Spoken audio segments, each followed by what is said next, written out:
Hi friends, आज आम बनइबा मक्का पकोड़ी। ये एते क्रिस्पी आउ टेस्टी लगे जे आपण न खाइले विश्वास करेंगे। तो चलते देखी नवा आज रेसिपी। तो एठी मु दुईटी कंचा मीठा मक्का नहीं एबे यार चोपा को छड़े नेबा। काटिबा को सहज हेबा पाई एमिति दुई फाଳ करी काटी नेबा। सांग माने एमिति काटिबा द्वारा मक्का को आमे जेतेबेले तेलरे दबा ऊपर को छिटकीबार भय न थाए।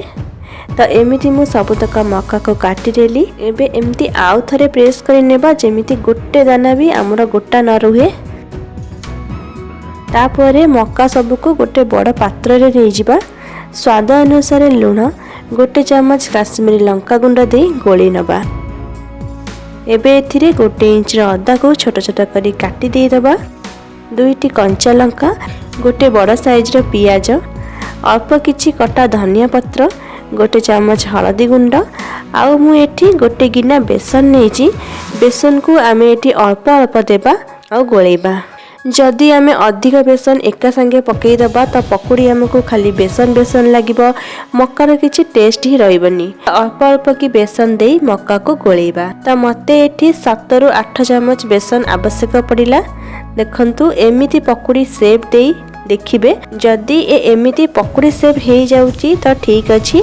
जदि शेप धरुनी तो आउ गोटे चम्मच बेसन नहीं पारिबे। तो एबे छाणीबा पई किछि रिफाइन तेल को मीडियम फ्लेम रे गरम करि नेछि। एबे आमे पकोड़ी छाणीबा।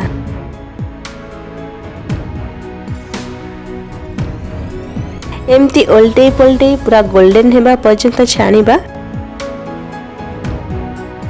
देखंतु एठी एबे ये हेई गलानी। आमे को काढी नबा। सेम प्रोसेस रे बाकी पकोड़ी छाणी नेबा।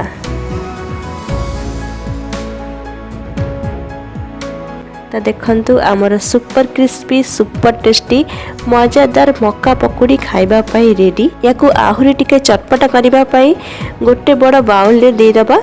अल्प लेंबू चिपुड़ी नेबा और गोटे चम्मच चाट मसला दे गोले नबा। साउंड रे सुनी पारुथिबे जे ये केते क्रिस्पी होईची। याकू आपण माने संध्या रे स्नैक्स रे खाई परिबे।